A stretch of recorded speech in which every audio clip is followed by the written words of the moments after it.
Hello guys, welcome back to SK vlogs. അപ്പോൾ ഇന്ന് നമ്മുടെ കിച്ചൂട്ടൻ്റെ ബർത്ത്ഡേ ആണ്, അവൻ്റെ സെക്കൻഡ് ബർത്ത്ഡേ ആട്ടോ. അപ്പോൾ നമ്മുടെ ലൈഫിൽ തന്നെ കിച്ചു വന്നിട്ട് ഇപ്പോൾ 2 വർഷമായിരിക്കുന്നു. എത്ര പെട്ടെന്നാണ് വർഷങ്ങളൊക്കെ പോകുന്നത് അല്ലേ. അപ്പോൾ ഞങ്ങൾ രാവിലെ തന്നെ അമ്പലത്തിൽ പോകാൻ ഓർത്തു. അപ്പോൾ ഞങ്ങൾ അമ്പലത്തിൽ പോയിട്ട് അവിടുത്തെ വിശേഷങ്ങൾ കാണിക്കാം കേട്ടോ.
ഷാമി എന്ത് ചോദിച്ചു?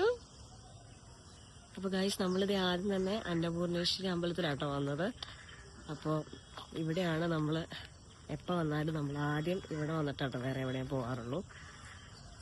നമുക്ക് അവിടെ കയറിയിട്ട് ഇവിടെ വന്നു കഴിയുമ്പോൾ വല്ലാത്തൊരു പോസിറ്റീവ് എനർജി ആട്ടോ എനിക്ക്. ഞാൻ തൊടുപുഴ എപ്പോൾ വന്നാലും ഞാൻ ആദ്യം എത്തുന്നത് ഈ ഒരു അമ്പലത്തിൽ തന്നെയായിരിക്കും.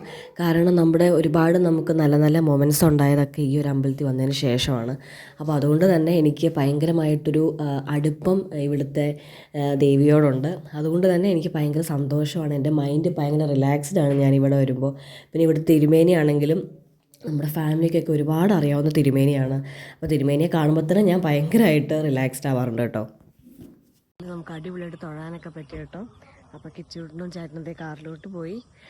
അപ്പോൾ നമ്മളിനി അടുത്തത് തൊടുപുഴ അമ്പലത്തിലൂടെ കേട്ടോ പോകുന്നത്. അപ്പോൾ ഇപ്പോൾ എൻ്റെ വീട്ടിലായതുകൊണ്ട് നമ്മൾ ഇവിടെ അമ്പലങ്ങളിലൊക്കെ ആട്ടോ പോകുന്നത്. അങ്ങനെ നമ്മൾ രണ്ടാമത് നമ്മുടെ കണ്ണനെ കാണാൻ തന്നെ കേട്ടോ വന്നത്. കാരണം തൊടുപുഴക്കാരുടെ ഏറ്റവും വലിയ വികാരമാണ് നമ്മൾ തൊടുപുഴ കണ്ണൻ എന്ന് പറയുന്നത്. ആളിച്ചിരി പൊസസീവും കൂടിയാണ്, പെട്ടെന്ന് പിണങ്ങുന്ന ടൈപ്പും കൂടി ആട്ടോ. അപ്പോൾ നമ്മൾ ഇവിടെ വന്നപ്പോൾ നമുക്ക് നന്നായിട്ട് തൊഴാൻ പറ്റി. കണ്ണ് നമ്മളെ മനസ്സറിഞ്ഞ് തന്നെ സ്വീകരിച്ചു. കാരണം തിരക്കും ഇല്ലായിരുന്നു, പീസ്ഫുള്ളായിട്ട് തൊഴാനും പറ്റി. അങ്ങനെ എന്തുകൊണ്ടും നല്ലൊരു ദിവസമായിരുന്നു കേട്ടോ ഇന്ന്. അപ്പോൾ ഇതാണ് നമ്മുടെ കിച്ചൂട്ടൻ്റെ രാവിലത്തെ ഒരു ബർത്ത്ഡേ റൊട്ടീൻ എന്ന് പറയുന്നത്. അപ്പോൾ നമുക്കിന്നൊരു ടെമ്പിൾ വിസിറ്റ് ആയിരുന്നു. അപ്പോൾ നിങ്ങൾക്ക് ഇഷ്ടപ്പെട്ടു എന്ന് വിചാരിക്കുന്നു. അപ്പോൾ എല്ലാവരും നമ്മളെ സപ്പോർട്ട് ചെയ്യണം. അടുത്ത വീഡിയോ കാണുന്നവരെ ബൈ.